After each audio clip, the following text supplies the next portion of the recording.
Olá pessoal, tudo bem com vocês? Estamos começando mais uma aula de matemática para o nono ano e na aula de hoje nós vamos falar um pouquinho sobre vistas ortogonais. Vocês já ouviram esse nome em algum momento?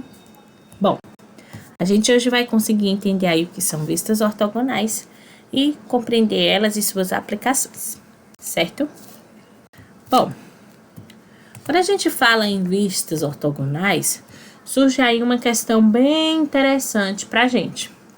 Você já tentou desenhar objetos de 3 dimensões numa folha de papel? O que isso significa?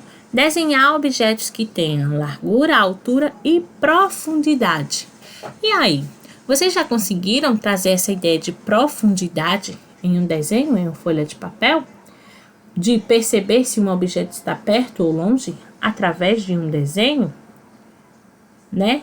Então, essas técnicas que são utilizadas para que a gente possa fazer essa projeção, essa ideia de profundidade, são técnicas de perspectiva, que é o que a gente vai ver um pouquinho hoje. Então, eu trouxe aqui duas imagens iniciais para a gente analisar. Então, essa primeira, né, do artista José Francisco Borges. Percebam que essa imagem, né, ela tem uma preocupação com perspectiva e proporção, né? A gente percebe que não há isso porque a gente não consegue perceber se um objeto está perto ou longe. Por exemplo, essa parte aqui verde, ela tende a remeter, eu acho, a alguma plantação, mas ela não aparece estar longe. Pelo contrário, ela parece estar entre os personagens, né? Então, ela não apresenta uma preocupação rigorosa, severa, com essa questão de perspectiva e de proporção.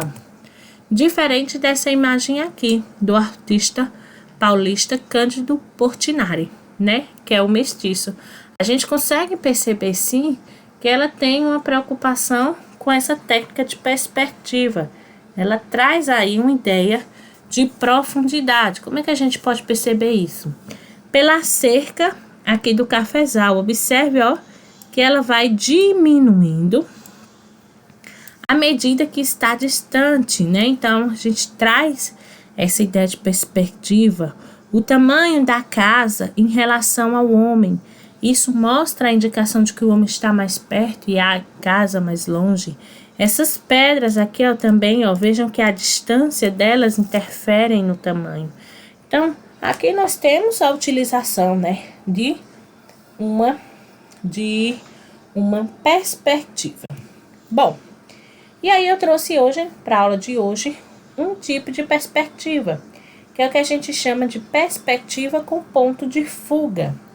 Então, existem diferentes técnicas de representação de perspectivas. Uma delas é conhecida como perspectiva cônica ou ponto de fuga. Então, veja só como é que a gente pode usar essa técnica aqui. Então, veja só que eu tenho um retângulo aqui inicial na frente da minha figura. E aí, a gente traçou uma reta lá atrás, uma reta R, e marcou um ponto de fuga, que a gente chamou de P. Certo? Depois, o que é que a gente faz? A gente vai traçar um segmento de P até cada um dos vértices do meu retângulo. Então, o que a gente faz aqui, ó, nesse passo 2. Traça de P até cada vértice aí do retângulo. Certo? Formando essas retas. Depois, o que é que foi feito? Né? Traçou uma reta S, que é paralela à reta R.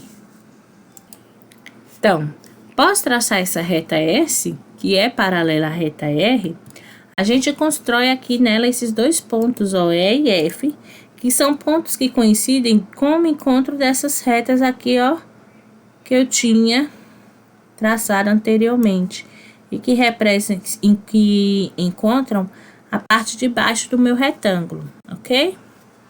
Bom, feito isso, agora foi traçado outras duas retas. Essas duas retas aqui são perpendiculares à reta R, né? E são paralelas entre si. E aí a gente encontra aqui ó, o ponto H e o ponto G, que são os pontos superiores ao quadrado. Por fim, a gente faz a construção aqui, ó, deste retângulo. Então, este retângulo, né, nós vamos ter aí uma construção regular que apresenta uma proporção de perspectiva. Então, uma ideia de que essa parte do meu bloco está mais perto, enquanto aquela está mais longe, né? Essa ideia de o que está perto e o que está distante. Então, esse método para a gente construir aí a imagem, chamado de ponto de fuga, veja que tudo partiu de um pontinho P, que eu chamei lá de ponto de fuga. A partir dele eu fui construindo retas e traçando pontos para fazer a profundidade desse objeto. Certo, pessoal? Bom, encerramos hoje por aqui e até a próxima.